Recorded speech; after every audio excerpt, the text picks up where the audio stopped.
Well, good morning, and thank you again for being with us at A Faith That Does Justice. I'm Peter Jives, the director of A Faith That Does Justice, and glad that we can speak for a moment again. We're trying to do this every other week or so and touch base on the events as they unfold before us in the time of this COVID-19 virus.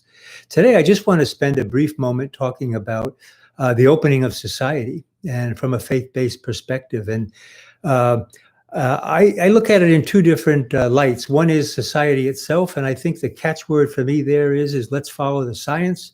And for me also, the idea of from a faith perspective, I think we need to be very conscious of the common good. So from a society perspective, here in Boston, we opened up in phase one over this past Memorial Day weekend. For us here, that means our churches, synagogues, mosques are able to open.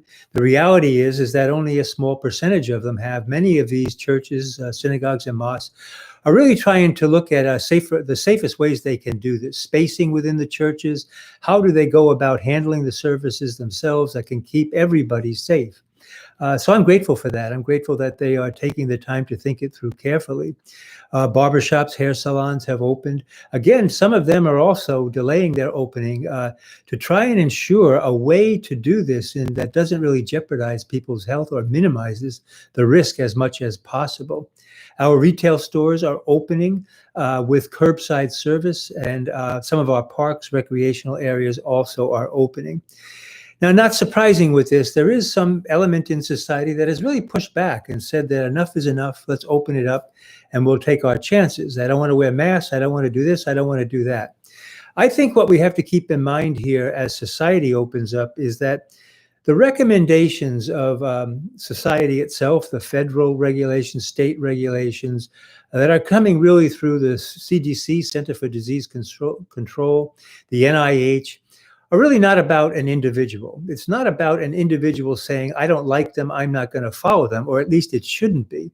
It is really about people, society in general, and these guidelines are meant to find a way to protect as many people as possible. There is a prediction that as society opens up, we're going to get an uptick in number of people infected, number of people who die. They had been talking about a second wave of this coming in the fall, but now some of the epidemiologists are talking about a second peak within the first wave, meaning that as things open up, we are going to see more infections and that there's going to be potentially more deaths. As we know now, we're about at 100,000 people have died in this country, which is really a tragedy, a real tragedy. And so the onus is on us to be responsible people, to try and step back and do this in a way that we do not jeopardize the lives of ourselves, the lives of other people. So with that said, I'd like to just shift for a moment into the idea from a faith perspective. And I mentioned at the beginning, I think a way to look at the faith perspective is to really look about the common good. This, again, isn't about the guidelines about me, whether I like them, I don't like them, whether you like them or don't like them.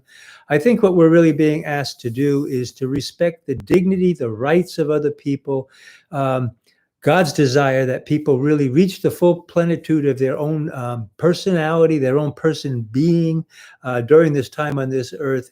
And I'm reminded of a story really among the Jesuits that in Philadelphia about perhaps a month ago now or 3 weeks, in a convalescent or a senior citizens facility that the Jesuits run there in Philadelphia, with all the good measures they were taking of monitoring people who came and went, taking temperatures, testing people, the COVID-19 virus got in there. And in 5 days, 5 people were killed. 5 Jesuits were killed. So I think what that really meant to me is really that, we all have this feeling that if we're okay right now, we've gotten through this for 2 or 3 months, and everything is fine. And everything is fine until it's not. And then disaster can loom. As these people saw, there are families that have been lost or parts of family because this has gotten into someone's home. So I think from a faith perspective, we do have an obligation to be good stewards of our time on this earth, to be conscious of the common good, and to do what really will help society in the long run. I know that I listen to Dr. Anthony Fauci most evenings, And I'm fascinated by, the knowledge base and what the epidemiologists are doing. They are predicting that at current levels, we could have, I think, 143,000 deaths by the beginning of August. So we have a long ways to go. And I think as we move through phase one, we'll move into phase two if, in fact, we find compliance and that the number of cases and deaths do not rise that high. On the other hand, I think if disaster looms, they are going to pull back. And the real damage or risk is that we could wind up where we were at the beginning of this. That would not be something I think anyone wants. So as people of faith, we keep in mind the people who have been lost. We mourn for those families. We try to ask those who, like ourselves, maybe so far have been healthy. We give thanks. We ask that we can be intelligent people, people who are willing to take the sacrifice, to sacrifice for other people, for ourselves, for the well-being of all people, so that we can get through this first phase. There is an expected second wave of this virus on top of potentially the flu in the fall. That could be a potentially disastrous situation until we get the vaccine. And many people are saying we probably are a year away from that. So as we go back to work, it's going to be a new normal. As we go back to churches, synagogues, and mosques, that's going to be a new normal. It will be very different than the way we have practiced it up to date because of the number of people who will be involved. So I think maybe enough said for today, but we just try to keep this in mind and to be mindful of so much of what's going on. So with that, I'll end. And again, wishing everybody well, asking you to be safe, to be responsible, to know that you are in our prayers as we go forward, our thoughts and prayers. We ask for yours as well.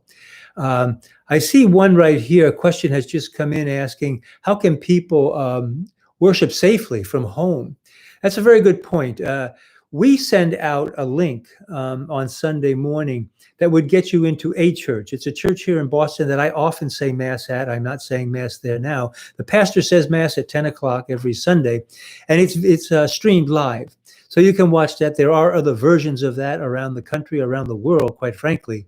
So people who are interested in a church, synagogue, mosque service, you can probably find this on YouTube very easily. So anyway, I would just ask you to keep that in mind. I'm looking over at my screen here to see if there were any more questions, but I think we have it for today. So with that, I will let you go. You're in our thoughts and prayers. Again, I ask you to keep us in your thoughts and prayers. And hopefully we'll speak again in about 2 weeks or so about things as they continue to emerge. We'll be in the midst of phase one. Hopefully we can keep the number of cases and deaths from rising too rapidly, and that we can do well. So thank you very much. Be well, and we look forward to seeing you soon. Thank you so much. Have a great day, and see you soon. Bye.